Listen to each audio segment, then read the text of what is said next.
मानसर झील के पानी से दादू के नजदीक पीर शाह के मकाम पर रिंग बंद पर 500 फीट चौड़ा शिगाफ पड़ने से सैलाबी पानी दादू के मुख्तलिफ इलाकों की जानिब बढ़ रहा है। सैलाबी पानी से दादू के 250 देहात ज़ेर आब आ चुके हैं।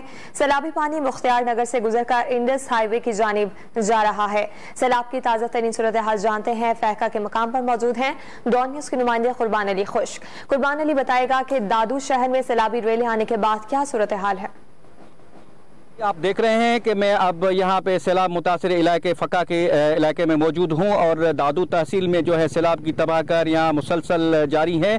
और ये मानसर झील का पानी है जिसने यहाँ पे पीर शाह के मकाम पर जो है रिंग बंद बांधा था, उसको जो है 500 फुट का बड़ा शुगाफ डालने के बाद ये पानी का जो है सैलाबी पानी मज़ीद इलाकों की तरफ बढ़ रहा है। अब तक जो है 250 से ज़्यादा जो है देहात जो है ज़ेर आब आ चुके हैं। और यहाँ पे यूनियन काउंसिल पीर शाह नवाज मोहम्मद कलोड़ो और फ़का के जो है इलाके मुकम्मल तरह ज़ेर आब आ चुके हैं। पानी का जो बहाव है यहाँ पे खुदाबाद यूनियन काउंसिल की तरफ बढ़ता हुआ और मज़ीद इलाकों की तरफ जा रहा है पानी। अब तक पानी की ये सूरत हाल है कि ये सैलाबी पानी जो मुख्तियार नगर के इलाके को भी क्रॉस करके इंडस हाईवे की तरफ बढ़ रहा है। यहाँ पे जो है इनके ज़्यादातर ज़रई ज़मीन और इनके मकानात जो हैं ज़ेर आब आ चुके हैं। मज़ीद पानी का बहाव इस तरफ जारी है। जी।